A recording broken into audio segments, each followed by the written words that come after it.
Die Bybel is seker een van die mees geleese boeke hier op aarde, van alle tyd glo ek, en dit is waarskynlik ook die boek wat die meeste misverstaan word, en die boek wat die meeste nie reg verstaan word nie. En tydens die eerste aflewering van die Bybelskool wil ons juis hierdie verskriklike belangrike boek, regtig die handboek van ons gelowiges, wil ons dit beter leer ken. So ons hanteer vensters wat die woord laat oopgaan, en ons gaan so deur die loop van 7 weke vir jou verskeie tools gee. Ons gaan vensters oopmaak op die Bybel, sodat jy beter insaag kan hê, en beter sal kan verstaan, en 'n beter verstaan sal hê van wat die woord regtig vir ons beteken. So moenie dit uitmis nie. Inskrywings kan na die diens op 'n Sondagoggend agter by die inligtingstoonbank gedoen word, of jy kan die kerkkantoor kontak of vir Trini 'n e-pos stuur.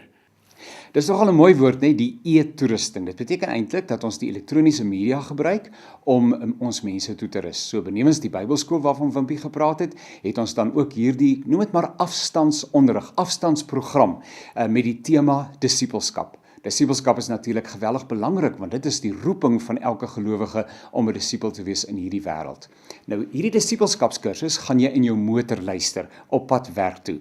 Elke oggend 12 minute. Maandag tot Vrydag beteken aan die einde van die week het jy 60 minute geluister en die eerste tema rondom disippelskap daarmee afgehandel. Dan ook 'n tweede week en 'n derde week. En dan in die 4de week, dan kom ons almal bymekaar en dan kuier ons lekker oor dit wat jy geleer het. Dan is dit weer die 5de en die 6de en die 7de week weer temas in jou motor, 12 minute elke dag, 5 keer per week, 60 minute, dan het jy daai tema afgehandel, en dan in die 8ste week kom ons weer bymekaar en daarmee is disippelskap afgehandel. Kom ek vertel gou vir jou ietsie oor die temas. Die eerste tema gaan oor geloof en geloofsekerheid. Die tweede tema gaan oor jou skepingsdoel. Wat maak jy hier? Die derde tema gaan oor disippelskap, 'n inleidende program. Dan in die 4de tema gaan dit oor natuurlik ons saam kuier. En die 5de tema is dit weer disippelskap, effens meer gevorderd en in diepte.